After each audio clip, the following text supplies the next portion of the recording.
parenting on purpose in the area of spiritual development.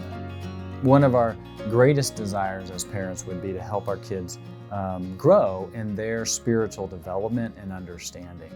So in the skills category, to think about understanding would be a good one to consider. What is it that they do understand? What is it that they maybe have a really clear picture of, and maybe other areas that aren't quite as clear? What are some of the things that maybe they've grabbed a hold of, and now you're ready to move into more complex concepts or situations? Their ability to read. Are they able to look at something and read the written word really well, and that's what they understand pretty well? Or is it something more visual? Is that how they primarily are a learner? And thinking about those abilities then, I think, help us think, how do I come alongside them and then move into the second area of instruction?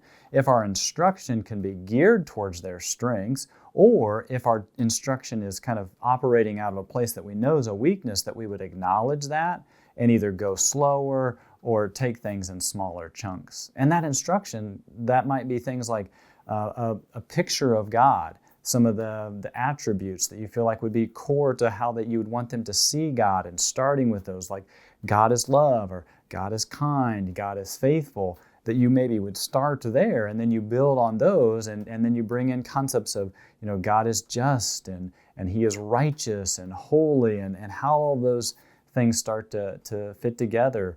Other instruction pieces would maybe be things like just God's the one who defines what is right and wrong, and what are His instruction in those areas. To think about how we want to instruct them, and what would be the right instruction at the right time based on their ability and maturity. And then third would move into that practice. How do we give them opportunity to both practice spiritual disciplines, but also just practice developing their spiritual understanding, whether that's through giving them opportunity to practice prayer, or even just to make sure they're hearing you pray out loud, or for them to participate in the family devotion, maybe even be able to lead family devotion, for it to maybe move from mom and dad are leading, or dad's leading those things, to, okay, how about you do that on your own time? What's that individual quiet time look like, and for them to start to develop that? I think those would be things to be thinking about as we think about helping our kids in the area of spiritual development. And every child, being different, is going to have strengths and weaknesses, and recognizing that, I think, can help us move into this area and parent on purpose in the area of spiritual development.